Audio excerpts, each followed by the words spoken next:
Hi friends, నేను మీ డిజిలాగ్స్. ఈరోజు మునక్కాయ పెరుగు పచ్చడి చేద్దాము.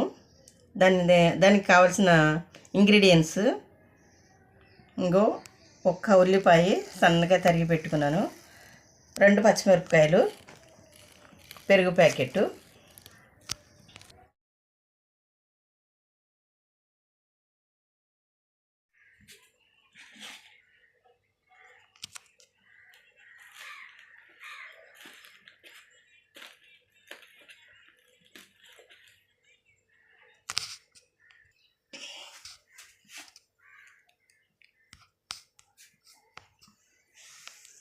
ఇంకా ఉడకబెట్టాను, తీసాను. దీంట్లోకి మళ్ళీ ఇప్పుడు పోపు చేయాలి. దీన్ని ఉల్లిపాయలు, పచ్చిమిరపకాయలు, ఎండుమిరపకాయలు, కరివేపాకు, కొత్తిమీర, పోపు దినుసులన్నీ వేసేటప్పుడు చూపిస్తాను. ఆయిల్ కాగింది, జీలకర్ర, ఆవాలు వేసాను,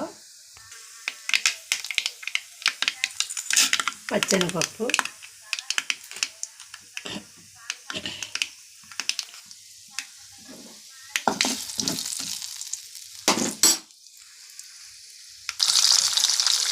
ఎండుమిరపకాయలు, పచ్చిమిరపకాయలు వేసాను.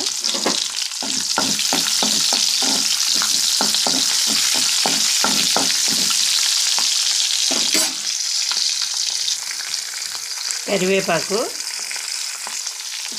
ఉల్లిపాయలు వేసాను. ఇప్పుడు ఇవి మంచిగా ఉడకాలి.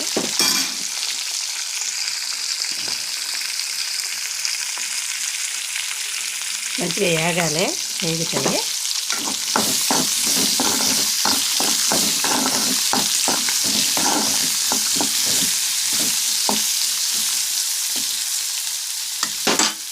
వేగేటప్పుడు కొంచెం ఉప్పు వేస్తే చక్కగా మంచిగా వేగుతాయి.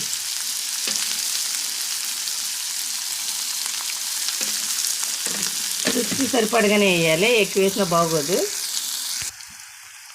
ఉడుకుతుంది కదా, ఇప్పుడు ఈ పెరుగు ప్యాకెట్ ఉంది కదా, దీంట్లోనూ కట్ చేసి దీంట్లో వేసేసుకోవాలి. ఇదేమో ఇక్కడ మగ్గుతూ ఉంది ఉల్లిపాయ.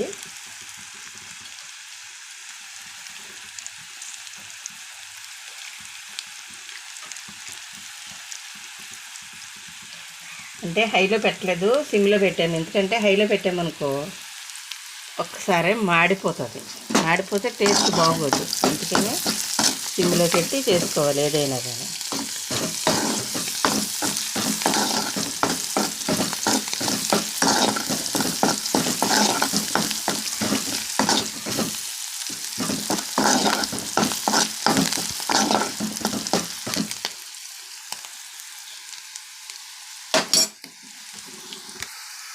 రెడీ అయిపోయింది. దీన్ని ఈ పెరుగులోకి తిరగమూత పెట్టేయాలి. ఇంకా మరీ కలర్ మారిపోతే బాగోదు, లుక్ బాగోదు, టేస్ట్ అంతకంటే బాగోదు.